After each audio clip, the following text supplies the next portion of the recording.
Hi guys, so today I wanted to cover the material for analysis in Chapter 9 of The Dressmaker, and once again we'll be centering our analysis on how to compare it with the Crucible.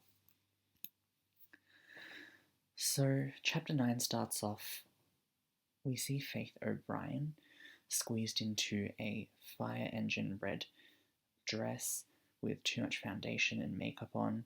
Now that entire section from squeezed into a fire engine red to too much foundation, makeup and powder, that entire section, mark that out because there's a lot of sexualized imagery there, and there is also this sense of cheapness or tackiness that's associated with her, and that's something that we've come to expect from this book.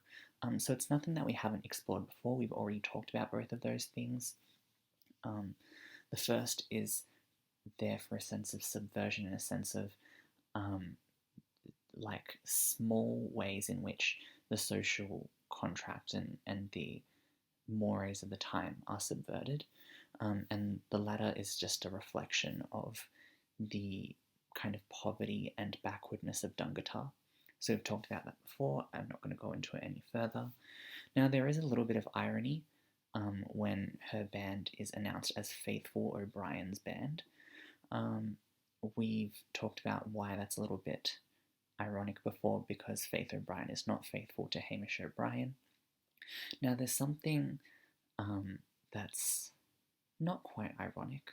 I suppose there's an element of dramatic irony for it where Hamish O'Brien is concerned when he calls his band the Blood and O'Brien Brothers Band. Now, the word brothers here was put in italics by Rosalie Ham because there's this sense of discomfort that's created by it. Now, there's already a sense of discomfort in the fact that Hamish and Faith are on stage together with Reginald Blood, who Faith is having an affair with, but that kind of discomfort is further accentuated by the fact that the word brothers was put in italics here, because there's something very distasteful and obviously wrong with Faith sleeping with both of them when she knows that one treats the other as a brother. Now we also see William Beaumont and Gertrude Pratt dancing together, and notice that for the entire the very, very sexualized sequence of them dancing together, Gertrude is never mentioned by name. She's called the girl in his arms, and then referred to with female pronouns, but she's never referred to by name. And the reason why this is important is because A, we don't see any kind of emotional response from William. We only see a sexual desire for the quote-unquote girl in his arms. And we know that that doesn't specifically have to be Gertrude. That could be any girl to him.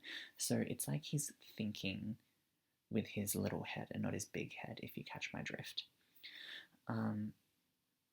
Anyway, so after that sequence is over, we get the quote, he wondered, and then just the ellipsis. And once again, that's just omission. So we talked about the theory of omission before. So before he was thinking with his little head instead of his big head, and now he's starting to think with his big head instead of his little head. So he wants to use Gertrude Pratt because he sees that his family is not in a great financial position, but he knows for a fact that Mr. Pratt is. So he wants to marry her so that he can be free of his mother and their debts to Mr. Pratt. We will get back to William and Gertrude a little bit later because there's something that comes up with them again. But for now, let's move on because we're going in chronological order of what happens in each of the chapters. We see Tilly enter the dance with everyone, and she starts off saying, "It wasn't my fault," and that's kind of self-soothing. It's a self-soothing tactic. That means she's trying to make herself feel better. And we see that she is quote-unquote feeling unworthy. So we see more and more of the puzzle pieces fitting together. So something happened with the Pettymans, and she was driven out of the town. She comes back and everyone remembers what happened. We don't know what happened yet. I mean, obviously you should have read the book by now, so you should know. But at this point, for the reader who is just reading this for the first time, they don't know. Okay. Now we see her entering with the green dress, and this green dress makes quite a bit of a statement because remember that it's made in that green sheer fabric, semi-sheer fabric.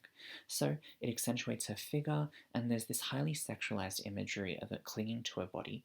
So once again, that ties back to the harvest maiden, the girl who runs in the field and has sex as a part of a ritual.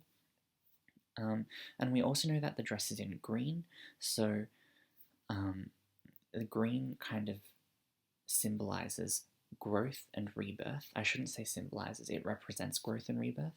And that's what we see Tilly doing here. She's growing and then she's reborn.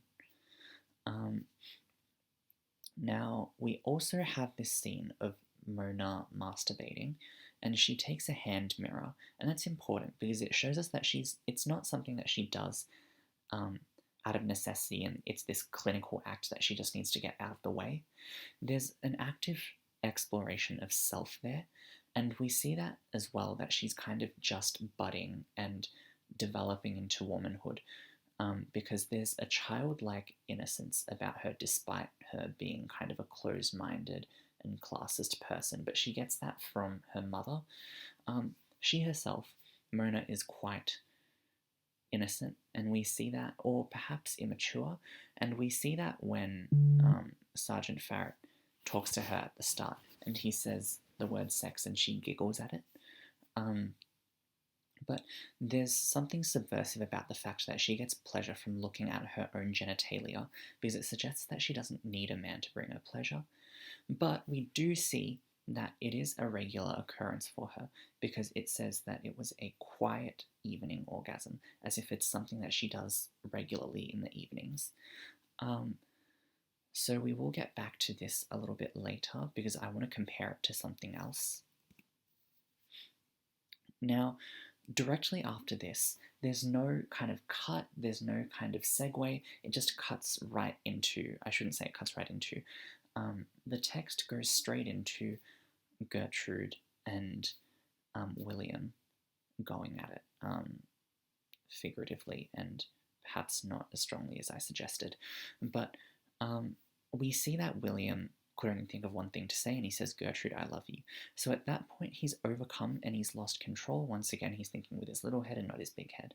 So we contrast that with the words Gertrude Pratt won William Beaumont, and the words allowing him, and the words not quite to the bud.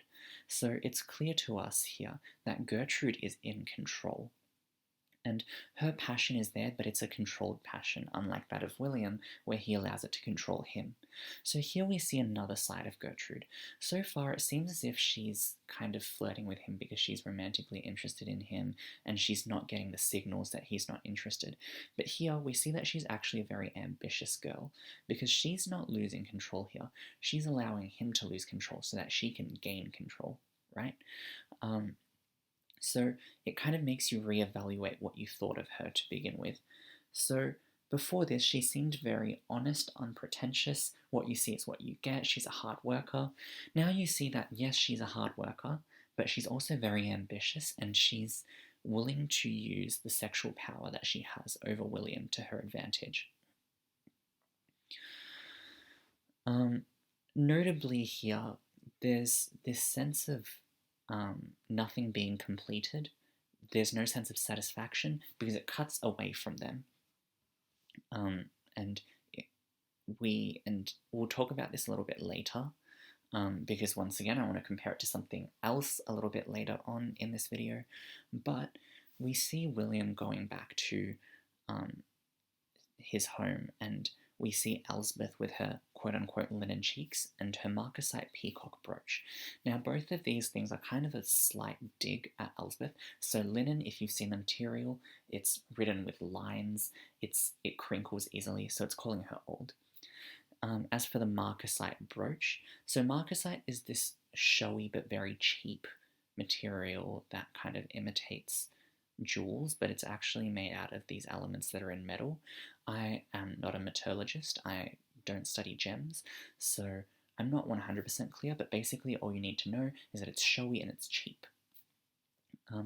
And the peacock, once again, it's showy, it likes to show off, but at the same time, the material that it's made of is cheap.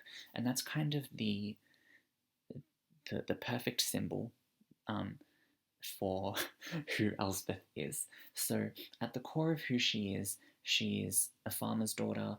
She grew up impoverished, and then now that she's married well, but not as well as she'd expected, her family's not in a great financial place, but she likes to show off. She wants to be showy, but on the inside she's quite cheap, and we saw that with the shedding fox hide as well.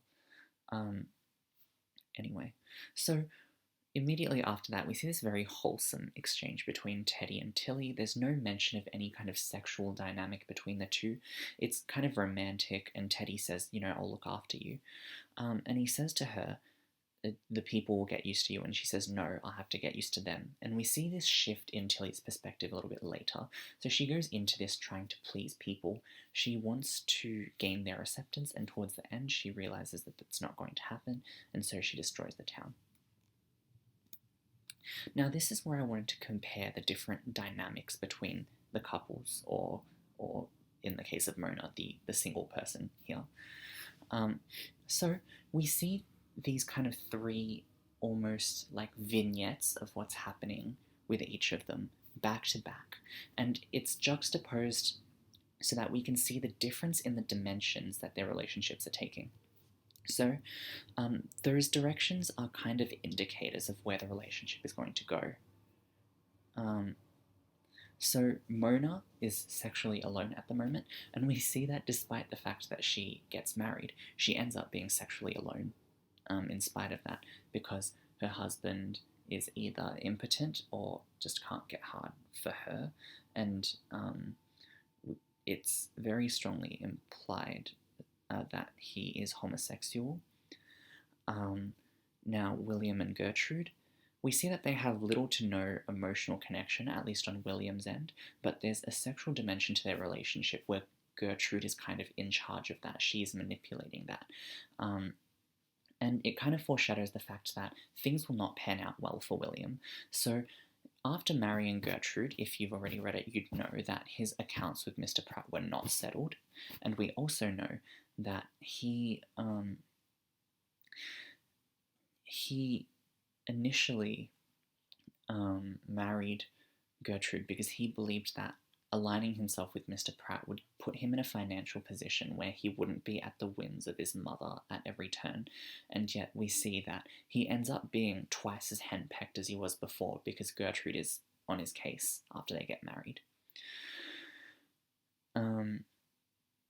Okay, the other thing I wanted to say about them, which I was kind of touching on a little bit before, is that in this scene there was no sense of satisfaction or a sense of completion in terms of what they were doing earlier on in the chapter. And likewise we see that the outcome of their marriage is disappointing, or yeah, I would just say disappointing for both of them. There's no sense of satisfaction in their marriage because Gertrude realizes that she didn't marry quite as well as she hoped to, and she ends up with a husband who is kind of useless and emotionally withdrawn from her. And then as for William, as we talked about before, his accounts with Mr. Pratt weren't settled, and he ends up being twice as henpecked as he was before. Now with Tilly and Teddy, there's this sense of it not their relationship being like kind of star-crossed. It wasn't meant to be, and there are so many references to them being star-crossed a little bit later on. Like we literally see Tilly say, parting is such sweet sorrow, and that is a line from Romeo and Juliet.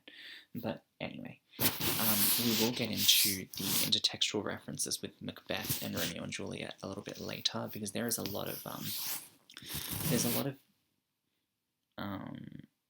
kind of mentioning lines here and there, and a lot of references here and there to Shakespeare's works, which I think is great, but a lot of Year 12s don't think is great because it is a bother. Okay, so what we see that's different here that we don't see in the Crucible is that sexual relationships are not really explored in the Crucible, except in the case of Abigail and John Proctor, and there's a reason for this. So for the Puritans, sex was something that was clearly not supposed to be discussed. And we see that because nobody's relationship between, husband and wife takes on a sexual nature.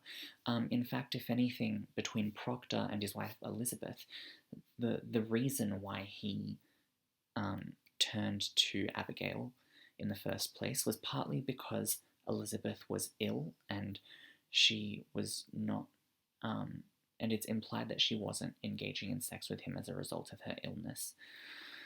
Now, the reason why Abigail and John Proctor are kind of the only example of two people whose sexual identity is explored very briefly at that in the Crucible is because they're the kind of quintessential sinners whose sins are kind of are covered up, and as a result of that covering up of their sins, everyone has to suffer.